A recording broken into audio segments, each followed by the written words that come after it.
I bought my dream apartment and invited my entire family for a housewarming. I scrubbed every surface until it gleamed, lit candles in the windows, cooked a spread that could have fed 20 people. I set out wine glasses, laid flowers across the dining table, and waited. But no one came. At first, I told myself they were just late. Then I refreshed the group chat. Silence. Minutes stretched into hours. My food went cold. My chest sank lower with each passing tick of the clock. Finally, curiosity turned to dread. I checked social media. And there it was. Photos of my parents, my sister, my aunts, all smiling in front of my brother's new apartment. Toasting. Laughing. My mother beaming at his side. Not one message to me. Not one apology. Not one explanation. I stood alone in my sparkling kitchen, the silence roaring in my ears. My name is Haley Monroe. I'm 27 years old. And if you think you know how this ends, stay tuned. What happens when a family who leaves you in the dark suddenly needs your light? I turned off the oven, switched off the music, and sat in the dim glow of my own celebration. Then my phone buzzed violently, notification after notification lighting up the screen. The first message was from my mother. "We need to talk. Now." I stared at the words, my fingers trembling. They hadn't cared enough to show up. But suddenly they needed me? I didn't reply. I let the screen burn bright with her demand, the silence on my end sharper than any words I could send. And in that moment, I knew this was only the beginning. To be continued. The next morning, my phone was still buzzing with unread notifications. Missed calls. Voicemails. A string of texts from Mom, growing more frantic by the hour. "Pick up. Don't ignore me. This is serious, Haley." For a family that couldn't spare one evening for my housewarming, they suddenly acted like I was the center of their universe. I didn't answer. Not yet. Instead, I brewed coffee, sat by the window of my sunlit apartment, and scrolled through last night's photos again. My brother's smug smile as he cut into a cake. Mom kissing his cheek. Dad holding up a glass of champagne. And there it was, the caption under my sister's post. "So proud of our golden boy, finally settled into his new place. Family over everything, red heart. Family over everything. Except me." By noon, I finally played one voicemail. Mom's voice was shaky, stripped of its usual superiority. "Haley, something's come up. It's complicated. We need your help. Please call me back." I almost laughed. Help. The same woman who told me I was just average, the same parents who never came to my graduations now needed me? I tapped my fingers against the mug, my silence louder than any curse. Another text arrived, this time longer. "We made a mistake last night. We should have been at your place. But there's something important we need to discuss. It's about the family finances." A call immediately. Finances. There it was. The real reason. Not guilt. Not love. Money. I leaned back in my chair, smirking. For the first time, I realized they hadn't abandoned me out of forgetfulness. They had chosen him again. But this time, I was ready to choose myself. To be continued. By evening, curiosity got the better of me. I finally answered one of Mom's calls. She didn't waste time. "Haley, thank God. Listen, your father and I need to talk to you about a small situation." Her voice trembled on that word, situation. I stayed quiet, letting her fill the silence. "It's about your brother's apartment," she continued. "He stretched himself a little thin with the down payment. The bank called. They're asking questions." I closed my eyes, pinching the bridge of my nose. Of course.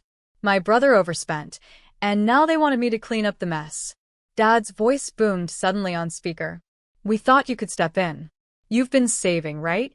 You're responsible. If you helped cover some of the payments for a while, it would give him room to breathe." I nearly dropped the phone. "Me?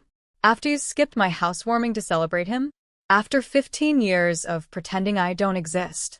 "Don't be dramatic," Mom snapped, the sweetness gone from her tone. "You're single, no kids, good job. You can spare it. Family sticks together." I laughed, sharp and bitter. "Family sticks together? You couldn't even sit at my table for one night. You toasted him while I sat alone in the dark. And now you want my money? There was silence. The kind of silence that tastes like fear. Finally, Dad cleared his throat. Haley, don't make this harder than it has to be. It's just money. Exactly, I said coldly. My money. My life. And for once, it's not yours to take. I hung up before they could reply, my hands shaking, not from guilt, but from power. For the first time, the leverage was mine. To be continued. The next morning, they doubled down. Mom showed up at my apartment uninvited, tapping on the door like she still owned the keys to my life. When I opened it a crack, she tried to smile, her voice syrupy. Sweetheart, we didn't mean to upset you. But you don't understand how serious this is. Your brother could lose everything. I crossed my arms. He should have thought about that before signing papers he couldn't afford. Her smile faltered. We told him you'd help. You've always been the dependable one. Please, Haley, just a little loan. We'll pay you back. The word loan hit me like a bad joke. I thought of the birthdays they skipped, the graduations they left early, the years they told me I'd never be as special as him. Now suddenly my dependability was their lifeline. Funny, I said, how I'm dependable when you need money, but invisible when you're celebrating milestones. Behind her, Dad appeared in the hallway, his tone hard. Stop being petty. You owe this family. I felt something inside me snap, not with anger, but with clarity. No, Dad. You owe me. You owe me 15 years of dinners where I sat ignored. You owe me every holiday where I was too average to be noticed. And you owe me an apology that'll never come. Mom's eyes glistened, but it wasn't guilt. It was fear. She knew I wasn't bending. I opened the door wider, not to welcome them in, but to push them out. The bank's your problem, not mine. Good luck. I closed the door in their faces. The sound of it locking echoed like freedom. For once, I wasn't the forgotten daughter. I was the untouchable one. To be continued. The silence after I shut the door was sweet, but it didn't last. By the end of the week, the calls multiplied. Some came from relatives I hadn't heard from in years. Haley, can't you just help a little? Your brother's under stress. Don't be so cold. Cold. That word burned. Where were they when I sat alone on my housewarming night? Where were they when my milestones passed unnoticed? I didn't answer. Instead, I went back to my routine, work, friends, evenings in my apartment lit by lamps I'd chosen, art I'd hung, a life I had built without them. Still, the buzzing phone on my counter was a reminder of the storm I'd left outside. Finally, one voicemail from Mom caught my attention. Her voice was shaky. Haley, please. The bank is threatening foreclosure. If word gets out, it'll ruin us. People will know your brother failed. We can't let that happen. Please, just think about the family name. I almost laughed out loud. The family name. The same name that had left me off invitations. The same name that never clapped for me, now dangled in desperation. That night, I sat at my desk and pulled out the paperwork for my apartment. Paid in full. No cosigners. No debts. I took a photo of the deed, the one with only my name written in bold. I typed out a caption and saved it, waiting for the right moment. Built this life without anyone's help. Some stories tell themselves. The power wasn't just in refusing them. It was in letting them realize slowly that I had already won. And for the first time, I wanted them to watch me shine without their shadows. To be continued. Easter weekend. The message I'd drafted sat saved on my phone. I hadn't posted it yet, but the temptation grew stronger with every desperate voicemail. On Saturday, my brother himself finally called. His voice was thinner than I remembered, pride chipped away. Haley, I know we've had our differences, but you can't just sit back and watch me lose everything. You're my sister. You're supposed to help. I let his words hang. Then I asked calm and sharp, did you think about me when you all skipped my housewarming? When you toasted your new place while I sat alone? Was I your sister then? He went quiet. The silence told me all I needed to know. That night, I opened my social media. One photo. The deed to my apartment, my name bold and clear, paired with the caption I'd written days ago. Built this life alone. Some stories tell themselves. Within hours, likes and comments poured in. Friends from work cheered me on. Old classmates messaged congratulations. Even distant cousins chimed in, some shocked, some supportive.